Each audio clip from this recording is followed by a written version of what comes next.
नमस्कार मित्रों, हमारे चैनल अद्भुत ज्ञान सुविचार में आपका स्वागत है।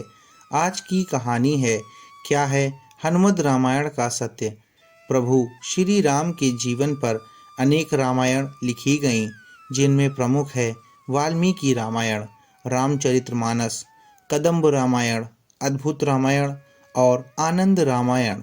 लेकिन क्या आप जानते हैं, अपने आराध्य प्रभु श्री राम को समर्पित एक रामायण स्वयं हनुमान जी ने लिखी थी, जो हनुमद रामायण के नाम से जानी जाती है। इसे ही प्रथम रामायण होने का गौरव प्राप्त है। लेकिन स्वयं हनुमान जी ने ही उस रामायण को समुद्र में फेंक दिया था। लेकिन उन्होंने ऐसा क्यों किया, आइए जानते हैं शास्त्रों में वर्णित एक प्राचीन कथा को। शास्त्रों के अनुसार सर्वप्रथम राम कथा हनुमान जी ने लिखी थी, और वह भी एक शिला पर अपने नाखूनों से। यह राम कथा वाल्मीकि जी की रामायण से भी पहले लिखी गई थी, जो हनुमद रामायण के नाम से प्रसिद्ध है। यह घटना तब की है जबकि भगवान श्री राम रावण पर विजय प्राप्त करने के बाद अयोध्या में राज करने लगते हैं, और श्री हनुमान जी हिमालय पर चले जाते हैं। वहाँ वे अपनी शिव तपस्या के दौरान एक शिला पर प्रतिदिन अपने नाखून से रामायण की कथा लिखते हैं। इस तरह उन्होंने प्रभु श्री राम की महिमा का उल्लेख करते हुए श्री हनुमद रामायण की रचना की। कुछ समय बाद महर्षि वाल्मीकि जी ने भी श्री वाल्मीकि रामायण लिखी, और लिखने के बाद उनके मन में इसे भगवान शिव को दिखाकर उनको समर्पित करने की इच्छा हुई। वह अपनी रामायण लेकर शिव जी के धाम कैलाश पर्वत पहुंच गए। वहां उन्होंने हनुमान जी को और उनके द्वारा लिखी गई हनुमद रामायण को देखा। हनुमद रामायण के दर्शन कर वाल्मीकि जी निराश हो गए। वाल्मीकि जी को निराश देखकर हनुमान जी ने उनसे उनकी निराशा का कारण पूछा, तो महर्षि बोले कि उन्होंने बड़े ही कठिन परिश्रम के बाद रामायण लिखी थी, लेकिन आपकी रामायण देखकर लगता है कि अब मेरी रामायण उपेक्षित हो जाएगी, क्योंकि आपने जो लिखा है उसके समक्ष मेरी रामायण तो कुछ भी नहीं है।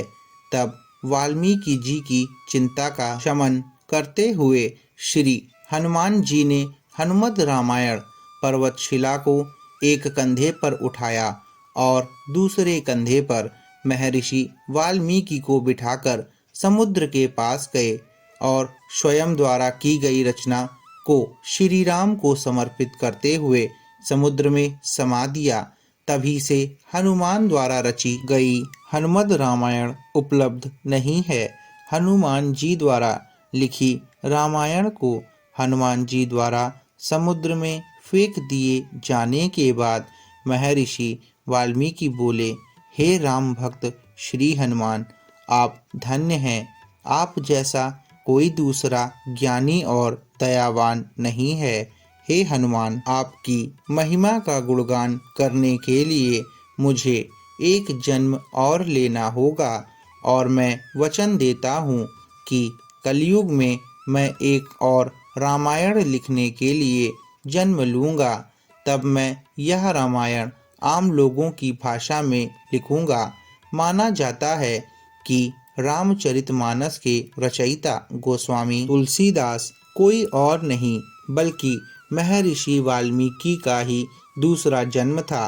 तुलसीदास जी अपनी रामचरितमानस लिखने के पूर्व हनुमान चालीसा लिखकर हनुमान जी का गुणगान करते हैं, और हनुमान जी की प्रेरणा से ही वे फिर रामचरितमानस लिखते हैं। माना जाता है महाकवि कालिदास के समय में एक पटलिका को समुद्र के किनारे पाया गया, जिसे कि एक सार्वजनिक स्थल पर टांग दिया गया था, ताकि विद्यार्थी उस गूढ़ लिपि को पढ़कर उसका अर्थ निकाल सकें।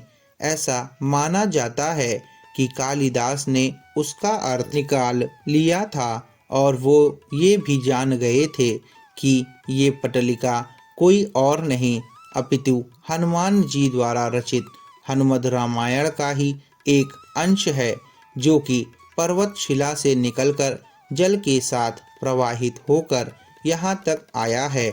मित्रों, आशा करते हैं कि आपको हनुमद रामायण का सत्य समझ आया होगा और ये कहानी काफ़ी पसंद आई होगी।